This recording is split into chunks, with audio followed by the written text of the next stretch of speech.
I'm Coy Taylor, and we are tracking the threat of severe storms later on this afternoon and evening across parts of central Oklahoma and parts of Oklahoma for that matter. You can see the risk highlighted in this orange. That's the highest risk for severe storms later on this afternoon and evening. An enhanced risk, a level 3 out of 5 on our scale for much of north central, and south central Oklahoma, including all of the Oklahoma City metro. We have a slight risk in this yellow shade that goes around the orange shade, and you can see that covers much of the state of Oklahoma. So we're expecting those storms to fire off later this afternoon. So here's our tornado zone. The most concern for tornadoes is going to be in this yellow shaded region, including the metro and here in Norman. But anywhere you see shaded in the green, the brown, orange colors have the possibility of a tornado developing with the storms as they fire later this afternoon. And we're also watching for the threat of large hail across the area. Baseball-sized hail going to be possible with storms formed that move through this red shaded region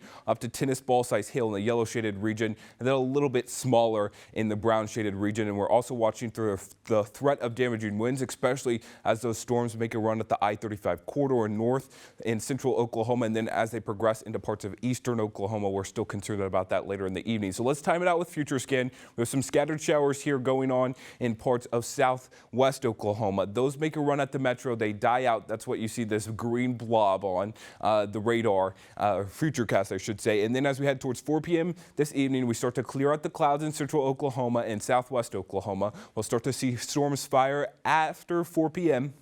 across the area. They make a run at the metro at around 6 p.m. on the west sides of the metro into parts of Grady and Canadian counties. And then they make what would be run at the I-35 corridor. They're here by around 8 p.m. So between 6 p.m. and around 10 p.m. we need to be on high alert here at the OU Norman campus for storms moving into the region. And then they progress into eastern Oklahoma as we head deeper into the night and then into your early Friday morning. So to kind of recap what threats we're under, tornado threat medium here in central Oklahoma, and then we have that high threat for hail up to baseball size. We're still watching the potential for damaging winds up to 60 to 70 miles per hour, and the flooding threat remains low tonight. Again, that's between 4 p.m. out west, a little bit closer between 6 and 10 p.m. here in the metro. And then we're also watching for our next threat of severe weather. That comes in tomorrow, so we'll have to keep that in the back of our minds. Obviously, today is first. That's why we've issued a campus weather alert day. And then tomorrow, we're also watching for that potential for severe weather.